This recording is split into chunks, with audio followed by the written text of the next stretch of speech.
Chers amis, avant toute chose, permettez-moi de vous dire que je vous souhaite d'être en bonne santé, tout comme vos familles et vos amis.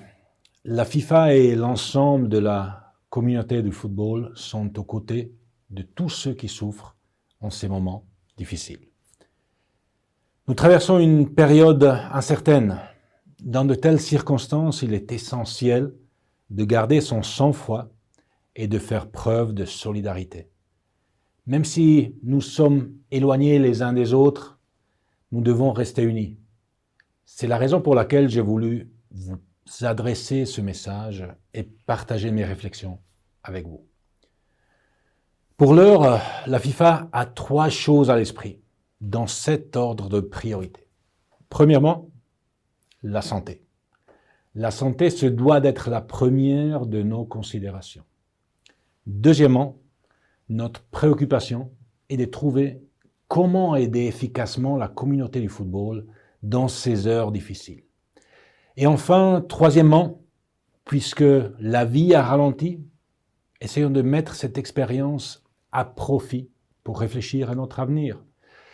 Comment sortir de cette épreuve plus fort que jamais, de façon stratégique et unie, en consultant et en écoutant les idées de tout un chacun.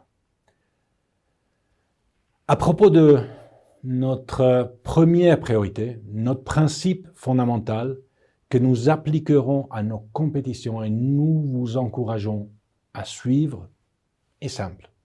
La santé avant tout. Je ne saurais trop insister sur ce point.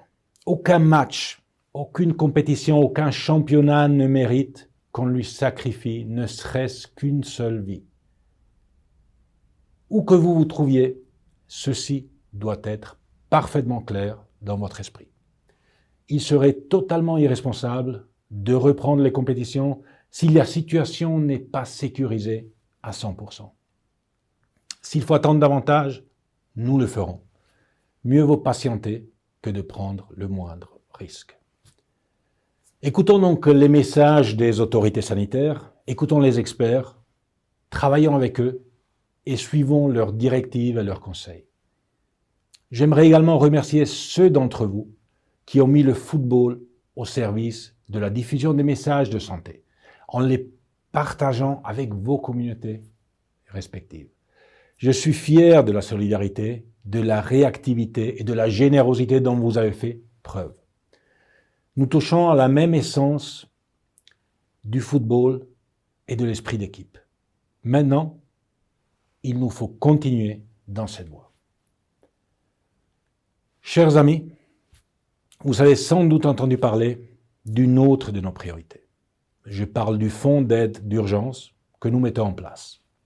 J'aimerais vous en dire un peu plus à ce sujet. Grâce au travail réalisé à la FIFA au cours des 4 dernières années, notre situation financière est très solide. La FIFA jouit d'une bonne réputation sur les marchés financiers, ce qui nous a permis de consolider des bases solides en constituant d'importantes réserves. Mais ces réserves n'appartiennent pas à la FIFA, c'est l'argent du football. Quand le football va mal, nous devons réfléchir à l'aide que nous pouvons lui apporter. C'est notre responsabilité et notre devoir. Telle est mon opinion en tant que président de la FIFA. Le football étant à l'arrêt partout dans le monde, nous sommes confrontés à des problèmes financiers à différents niveaux. Nous sommes tous touchés, du football de base aux équipes professionnelles. Nous travaillons actuellement à vos côtés pour évaluer l'impact financier et proposer une réponse adaptée. Il est important que vous sachiez que nous ne vous abandonnerons pas et que nous trouverons des solutions ensemble. Vous ne serez jamais seuls. Nos équipes travaillent actuellement pour définir la réponse la plus adaptée à vos besoins.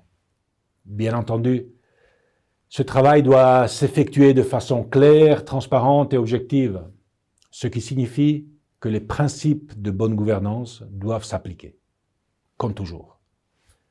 L'objectif est de créer un fonds doté d'une structure de gouvernance indépendante. Cette solution permettra de renforcer l'approche professionnelle et orienter vers la recherche de solutions qui nous semblent la mieux adaptée.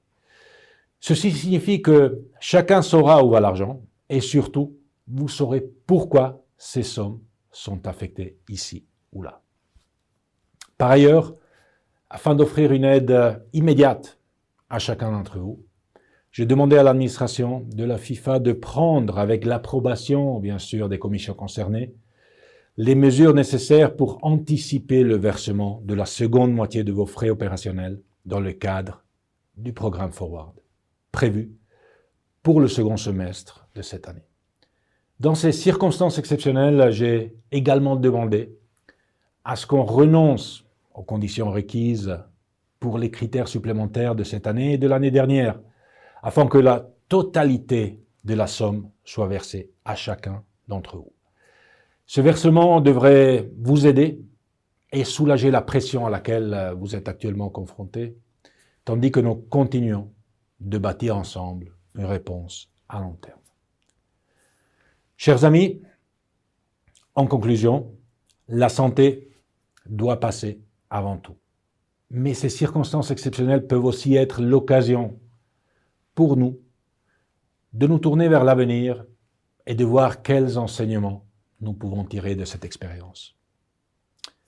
Si le football parvient à mettre en place une conversation dans laquelle chacun apporte une contribution positive et place l'intérêt général et global au-dessus de l'intérêt particulier, je suis convaincu que l'avenir peut être meilleur que le passé, car nous serons mieux préparés pour affronter les prochains défis. Actuellement, nous concentrons nos efforts sur 3 domaines. Nous avons commencé à évaluer les questions qui se posent pour le calendrier international des matchs. Et après avoir parlé avec vous, les associations membres de la FIFA, j'ai conscience que nous devons protéger les équipes nationales, car le football international constitue, pour la grande majorité d'entre vous, une question de survie. Ni plus, ni moins. Mais nous devons aussi et également trouver le bon équilibre afin de protéger les clubs qui constituent le moteur de notre sport. Deuxièmement, comme vous l'avez vu récemment, nous nous sommes penchés aussi sur les contrats des joueurs et sur les périodes de transfert avant de faire preuve de flexibilité et de bon sens dans notre approche juridique. Et troisièmement, nous analysons la meilleure façon de vous aider concrètement et efficacement à travers le fonds que j'ai mentionné tout à l'heure. Nous travaillons sur ces questions et j'aimerais en profiter pour remercier les membres du bureau du Conseil de la FIFA, les présidents de toutes les confédérations pour l'unité et la solidarité dont ils ont fait preuve dans nos récentes décisions. Les périodes exceptionnelles exigent des solutions exceptionnelles et globales. Cette pandémie nous rappelle combien la mondialisation a changé nos vies. Désormais, un événement survenu n'importe où peut affecter l'ensemble de la planète. Malheureusement, nous ne sommes pas en mesure de nous rencontrer en personne. Nous avons dû reporter les sommets exécutifs du football ainsi que le congrès. Mais malgré tout, nous pouvons mettre cette période à profit pour, ensemble, travailler avec la technologie disponible pour échanger davantage, parler des défis communs que nous aurons à relever et réfléchir à l'avenir. Dans cet esprit, je continuerai avec toute l'équipe de la FIFA à m'adresser régulièrement à vous. Comme toujours, n'hésitez pas à nous contacter moi-même ou un autre membre de l'équipe pour nous faire part de vos idées et de vos propositions. Nous en discuterons ensemble et nous verrons si elles peuvent être réalisées.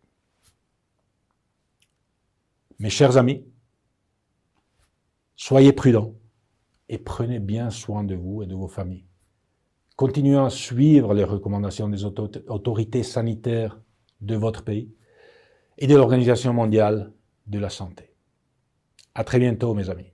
La FIFA est avec vous dans ces moments difficiles et ensemble, nous allons gagner. Merci.